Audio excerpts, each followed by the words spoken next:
আমাদের গাড়িতে রাষ্ট্রীয় পতাকা ছিল, কিন্তু ক্ষমতার যে স্বাদ এটা আমরা অনুভব করতে পারি না আমাদের দায়িত্বের চাপে। জুলাই বিপ্লবে, জুলাই অভ্যুত্থানে এদেশের আলেম ওলামা যেভাবে আন্দোলনে সম্পৃক্ত ছিলেন, শাহাদত বরণ করেছেন, বুকের তাজা রক্ত ঢেলে দিয়েছেন, তা ইতিহাসে সোনালী অক্ষরে লেখা থাকবে। কেবল জুলাই আন্দোলনে নয়, এর আগে থেকেও বাংলাদেশে যখনই কোনো ফিতনা, কোনো ফাসাদ মাথাছাড়া দিয়ে উঠেছে, তলাবা ওলামা মাঠে নেমে তার প্রতিবাদ করেছেন এবং ব্রাহ্মণবাড়িয়ার রাজপথ হাফেজদের রক্তে রঞ্জিত হয়েছে। আমি আশাবাদী আগামী দিনেও যদি বাংলাদেশে কোনো ফিতনা, উম্মতের বিরুদ্ধে কোনো ফিতনা মাথাছাড়া দিয়ে ওঠে, ওলামায়ে কেরাম, কওমি আলেম, আলিয়া তরিকার আলেমরা আবারও তারা শাহাদতের নজরানা দিতে প্রস্তুত আছে। এবং আজকের যে সাংবিধানিক ধারাবাহিকতা, কনস্টিটিউশনাল, জুলাই বিপ্লবের কারণে সম্ভব হয়েছে। এবং আমরা যারা দায়িত্ব নিয়েছি 8 আগস্ট রাতে, তখন দেশে সরকার নাই, প্রাইম মিনিস্টার নাই, সংসদ নাই, পার্লামেন্ট ডিসলভ,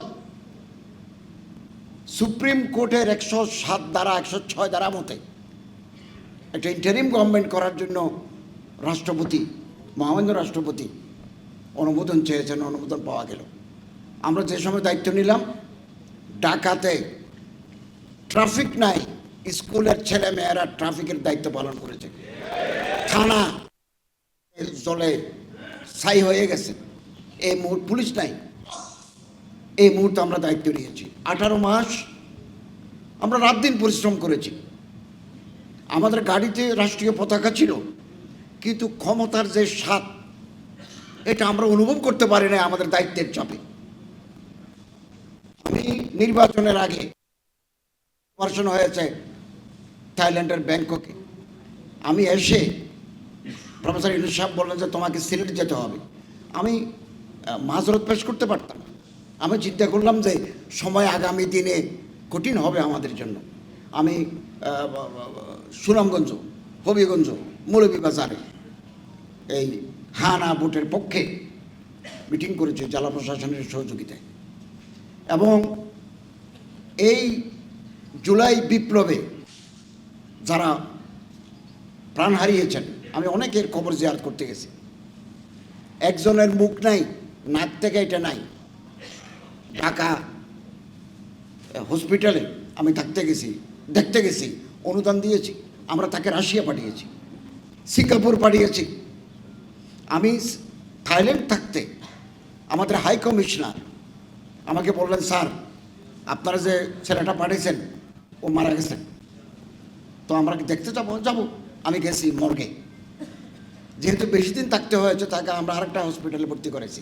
মর্গের ভিতরে যাই, তার লাশ দেখলাম, তার জন্য মোনাজাত করলাম। বাইরে এসে তার মা বোনের সাথে কথা বললাম যে তোমার ছেলে, আপনার ছেলে কি করতেন? বললো আমার ছেলে হাফেজে কোরআন, বাড়ি নোয়াখালী। কিছুদিন মাদ্রাসায় পড়ার পরে সেলাইয়ের কাজ করতো, টেলারিংয়ের কাজ করতো। যেহেতু বুকে কোরআন আছে, মাদ্রাসায় পড়ছে, এই আন্দোলনে সে ঘরে বসে থাকতে পারে না, চট্টগ্রামে সে গুলি খেয়েছে। এগুলো আমরা দেখেছি। আমরা দায়িত্ব পালনকালীন 133টা আমরা অর্ডিন্যান্স চালু করেছি, জারি করেছি রাষ্ট্রপতির অনুমোদন ক্রমে। বর্তমান গভর্নমেন্ট ক্ষমতায় আসার পরে 98টা পুরোপুরি তারা আইনে পরিণত করেছে, 35টা করে নাই। এর মধ্যে কি করে নাই? গুম কমিশন তারা বাস্তবায়ন করে নাই, মানবাধিকার কমিশন করে নাই, বিচার বিভাগের স্বাধীনতা, সেপারেশন অফ জুডিশিয়ারি করে নাই। এখন আগের মতো যদি হয়, আইন মন্ত্রণালয় থেকে যে অর্ডার আসবে সেটাই কোর্ট মানবে, এরকম হয়ে গেলে তো আর আইনের শাসন হলো না। অতএব আজকের এই দিনে আমাদের শপথ নিতে হবে, জুলাইয়ের চেতনা আমরা এদেশে বাস্তবায়ন করে ছাড়বো ইনশাআল্লাহ। শহীদের রক্ত, আল্লাহর ওলিদের চোখের পানি কোনোদিন ব্যর্থ হয় না, এটা আমাদের মনে রাখতে হবে। এবং আজকে আমি সবসময় ঐক্যের ডাক দিয়েছি, ঐক্যের। আমি একথা বারবার বলেছি, আগামী 50 বছর এই সুযোগ নাও আসতে পারে। আমরা ঐক্যবদ্ধ হই, ঐক্যই শক্তি।